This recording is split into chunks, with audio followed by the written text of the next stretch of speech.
Nowadays, there's a lot of external monitor available on the market right now. There are different sizes, different price range, different build quality, different specs, and so on and so forth. Well, on my hand is the most affordable external monitor on the market right now. But how about the quality? Well, let's find out. But before that, let's hit the intro before we roll. Let's go!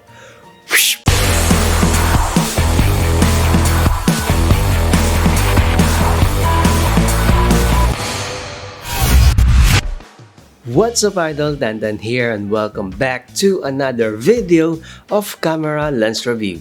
Thank you so much for coming back to my channel.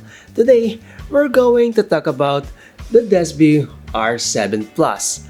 Just so you know that this is not a sponsored video, but Miss Alice Lee from Hong Kong did kindly send this to my little studio for a reviewing purpose. So thank you for your trust, Desview.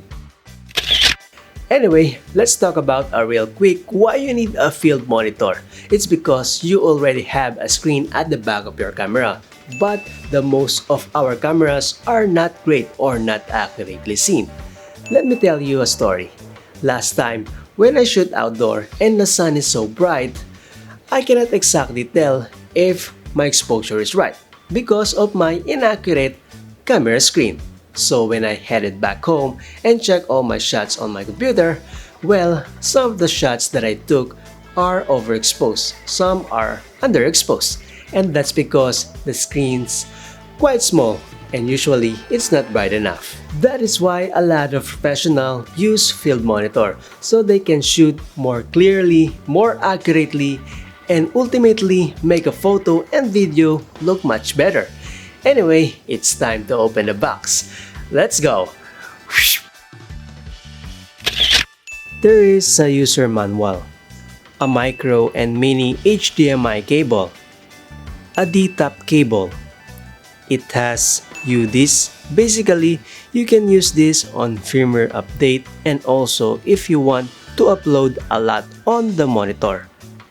It has a carry case, a cleaning cloth, a very nice hot shoe mount, a sunshade protector, a silicone rubber case which is you can put it around the monitor for protection.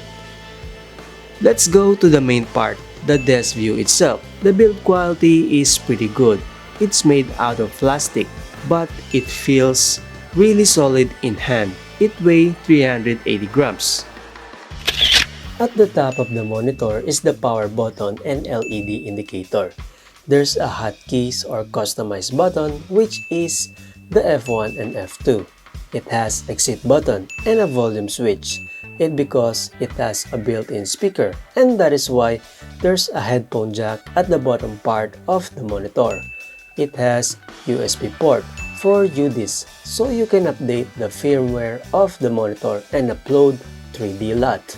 It has a 1/4 inch thread for tripod, same as well at the right side. It has micro and mini HDMI port, the DC power port, and at the back is where you can put the NPF battery. Now, let's talk about the most important pro, the screen. The Desview R7P field monitor features 7-inch touchscreen 1920 by 1200 resolution with an aspect ratio of 16:10. The contrast ratio is 1100 to 1. And for those of you who don't know about this, basically it's the brightest and the darkest part of an image. So the higher the contrast, the better. About the brightness, it's 1000 nits. It's not the most brightest I've ever tested, but in my opinion, this is enough. Anyway, I went out this afternoon to test the Desview R7 Plus, and as you can see, it performs very well. And I tried to compare it to the LCD screen of the 5 years old Canon 5D Mark III and the latest Fujifilm X-T4. As I noticed, the Desview outperforms the 2-camera LCD on the brightest sunny day. Now let's take a quick look at the menu system. and all the features that are built into this monitor. To get into the menu, you just simply double tap on the screen, and you can also double tap to exit. Now looking at the menu, there are a whole lot of adjustment and things you can do with this monitor, which is really awesome. Let's start with the exposure assist. Under that is a false color. You can choose spectrum or RE. Let's remain closed. There's a zebra. You can adjust or tap. Let's remain closed. Let's go to histogram. Now you can choose brightness or RGB, and you can change also the position. Okay, let's remain closed. There's a waveform and vector scope, all wave and HDR. Now you can choose HLG or PQ. Let's remain closed. Now let's go to focus and composition. Under that is a single color. You can choose between red, green, blue, and black and white. Let's remain closed. There's a picking, which is my favorite.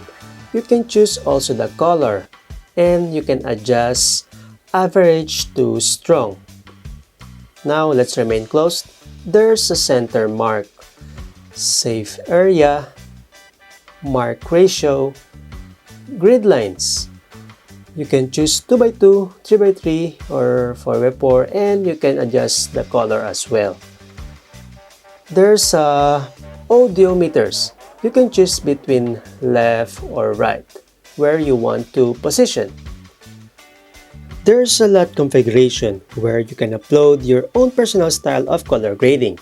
There's a display setting. Under that is aspect ratio. You can choose 4x3, 16x10, 16x9. There's a display flip, zoom, pixel to pixel, HV delay, freeze, battery notification, anamorphic. If you have anamorphic lens, you can choose 1.33, 1.5, etc. There's a system configuration. Under that is color, color temperature, backlight, sound, hotkey, reset, update, and status. Overall, the monitor is great and it performs very well in color accuracy and brightness. The touchscreen capability is just fine. And in my opinion, this is one of the best features because you can easily double tap to get into the menu and change the settings in very simple way. About the menu system, the arrangement is so awesome and easy to understand. And if you're asking me if I recommend this build monitor, well, my answer is yes. It's because the Desview R7P is a game changer and it will surely help all the filmmakers out there who wants to get an external monitor. Especially if you are on a tight budget, this would be a great choice for you. And just so you know that this is compatible with any cameras out there, especially to Canon, Fujifilm, Nikon, Sony, and camcorders. What I don't like about the monitor is a fingerprint magnet. You're gonna have to wipe or clean it before and after you use. And the monitor doesn't have battery included. You're gonna have to buy it separately. I think it's just because of the shipping company law all over the world. That's why they take out. And that's it for today mga idol. And if you like this video, please don't forget to subscribe and hit the notification bell so that every time I post a new video, you'll get notified. Once again, this is Jonathan Sanchez aka Tantan. We make a living by what we get. We make a life by what we share. Ingat kayo mga idol. Have a good day and God bless you. Let's go!